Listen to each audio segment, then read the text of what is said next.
Vamos a hablar sobre el cariotipo. Un cariotipo es una fotografía de nuestros cromosomas para estudiar cómo están. Hay personas que realizan cariotipos, es decir, estudio de esos cromosomas cuando están aún en el útero de la mamá para hacer el estudio de cómo pueden ser los hijos. Esta fotografía es un ejemplo de cómo es un cariotipo para su estudio. Vemos que se organizan dependiendo de cómo son los cromosomas y se organizan para mirar si tiene alguna enfermedad o si tiene algún síndrome. Recordemos que el ADN está formado por una cadena doble, pero ese ADN, para que no se vaya a dañar esa información, está muy enrollada, súper enrollada para formar los cromosomas. Por lo tanto, un cromosoma es ADN súper enrollado. Aquí vemos una fotografía de un cromosoma tomado con un microscopio óptico y estas son fotografías de cromosomas tomadas con microscopios electrónicos. Para entonces organizar un cariotipo necesitamos saber las partes de un cromosoma. Las partes principales de un cromosoma son las cromátidas, que son estos brazos, esos son las cromátidas. Tenemos el centrómero, que es la primera constricción, es el centrómero, y tenemos los telómeros. Los telómeros son las puntas de los cromosomas. Estas son las partes principales, las cromátidas, el centrómero y el telómero. El resto son partes secundarias. No todos los cromosomas tienen, por ejemplo, satélite ni constricciones secundarias para tenerlas en cuenta. Esta es una de las fotografías de un cromosoma tomado con un microscopio electrónico y muestra sus brazos, que son las cromátidas, el centrómero y los telómeros, que serían las puntas. Aquí no están señaladas, pero los telómeros son las puntas. Como podemos ver, no todos los cromosomas son iguales. Por lo tanto, tenemos que hablar de los tipos de cromosomas. Tenemos los cromosomas metacéntricos. Los cromosomas metacéntricos son los que el centrómero se encuentra en toda la mitad. Los cromosomas submetacéntricos son los que el centrómero se encuentra casi en la mitad. Los cromosomas subtelocéntricos son los que el centrómero se encuentra más en la punta, en una de sus puntas.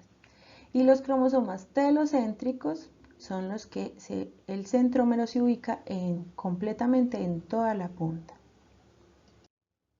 Seres humanos tenemos 46 cromosomas, pero de esos 46 cromosomas, los últimos 2 cromosomas son los cromosomas sexuales.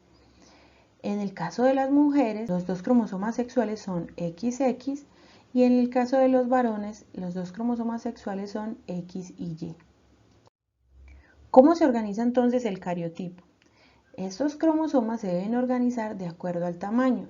Los más grandes se organizan primero, luego los medianos y por último serían los pequeños.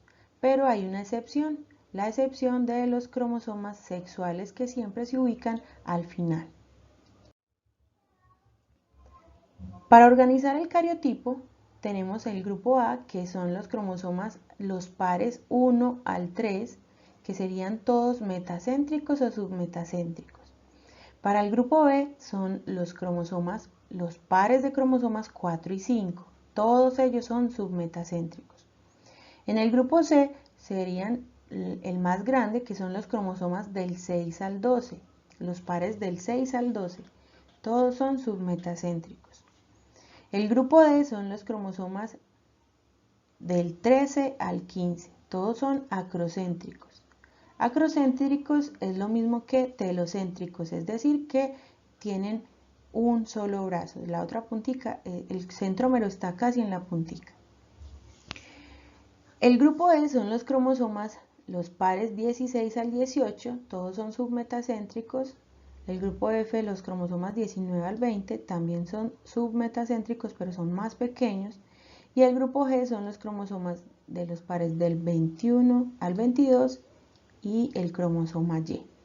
El cromosoma Y y el cromosoma X siempre se ubican al final. Este sería para el caso de los varones. Para el caso de las hembras sería el cromosoma sexual también sería parte del grupo C. Vemos aquí una imagen donde muestran una fotografía de esos cromosomas y los van organizando para el estudio de su cariotipo. Y finalmente se ubica al final el cromosoma X y Y. Este es un ejemplo de cómo se organizan. Miren que los cromosomas del grupo A, es decir, los primeros 6 cromosomas o los primeros pares, los primeros 3 pares, todos son cromosomas metacéntricos porque su centrómero está en toda la mitad. Metacéntricos. Vean, el centrómero está en toda la mitad. Los del grupo B son estos. Ya no están en toda la mitad el centrómero, sino que está casi en la mitad. Son submetacéntricos. Los del grupo C son los más grandes. Son los que tienen más cantidad. Son todos estos. Estos del grupo C la mayoría son submetacéntricos, solo que son un poco más pequeños que los del grupo B. Y así sucesivamente se van organizando hasta obtener los 23 pares. En este caso, en esta imagen que vemos aquí, en este ejemplo, se trata de un varón porque es un cromosoma X y un cromosoma Y al final. En este ejemplo que vemos aquí, esta imagen, se trata de una mujer. ¿Por qué? Porque al final se ubican 2 cromosomas X y vemos que están todos en pares. Todos los 23 pares de cromosomas organizados y así sería su cariotipo.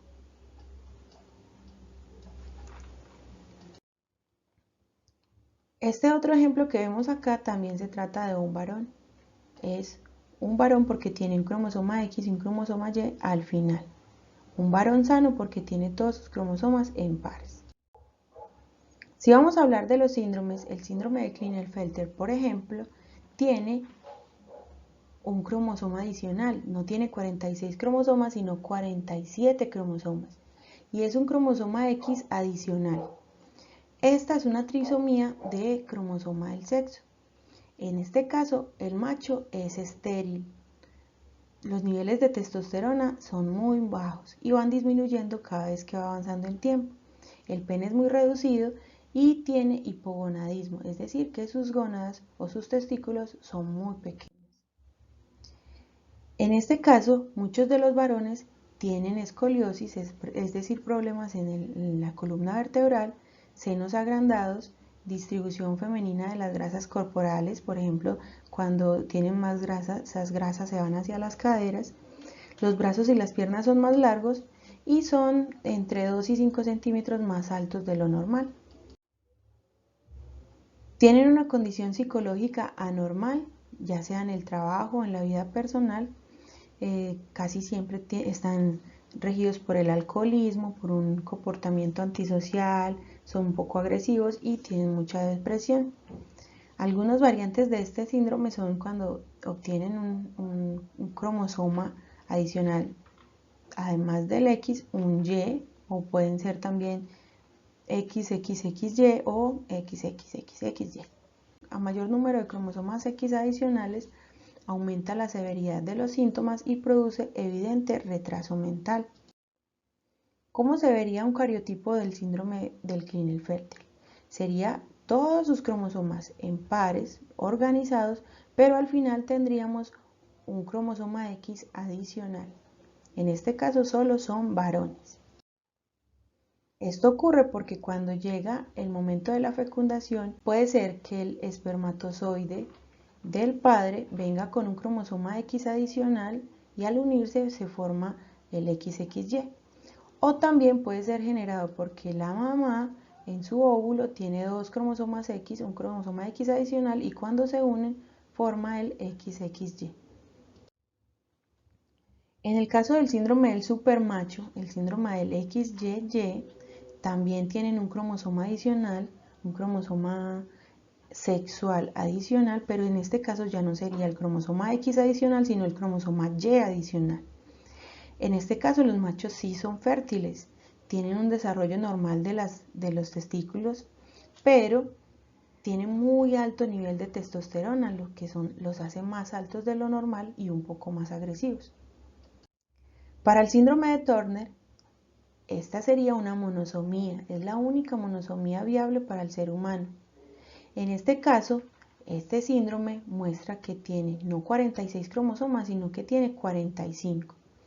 Tiene una falta de desarrollo de características sexuales secundarias, el cuello y el pecho son más anchos, tienen anormalidades renales y cardiovasculares, pero esto no afecta a su coeficiente intelectual, pero existe cierto grado de inmadurez y comportamiento infantil. En este caso, un cariotipo para el síndrome de Turner sería mostrado de esta manera. Todos los cromosomas en pares organizados, pero al final tendría solo un cromosoma sexual que sería el cromosoma X. Este ejemplo de síndrome de Turner es una mujer, pero podría también ser un hombre, solo al final tener un cromosoma Y. Para el síndrome de Down es una trisomía también, pero en este caso esta trisomía no es de los cromosomas sexuales, sino de los autosomas, es decir, del resto de los cromosomas. En este caso sería una trisomía del cromosoma 21, del par 21. Es decir, que en el par 21 no tiene solo 2 cromosomas, sino que tiene 3 cromosomas. Las características para este síndrome es que tiene la cara plana y redondeada, el pelo es lacio, la nariz es corta. Las orejas son pequeñas y subdesarrolladas, tienen los pies y las manos cortos y anchos, tiene un retardo mental de simple a severo, dependiendo pues de la cantidad del cromosoma que esté adicional, y el 50% de las mujeres son fértiles, pero sus hijos podrían heredar el cromosoma adicional. En este caso vemos el cariotipo de una persona con síndrome de Down sería con su par 21 con 3 cromosomas. Este ejemplo sería una mujer con síndrome de Down porque tiene 3 cromosomas en el par 21. El síndrome de Cri-du-Chat es el síndrome del maullido de gato. Es porque tiene 46 cromosomas, pero tiene una delección del cromosoma del par 5. ¿Qué quiere decir una delección? Es que se corta un pedacito del cromosoma. Este tiene un retardo mental severo con un coeficiente intelectual menor de 20. El cráneo es relativamente pequeño y producen un sonido al llorar parecido al aullido de un gato, debido al poco desarrollo de sus cuerdas vocales. El cariotipo para el síndrome de Cri-du-Chat sería todo normal. Sin embargo, si miramos el par 5, en la parte de acá vemos que le falta un pedazo, es una delección, le falta un pedacito.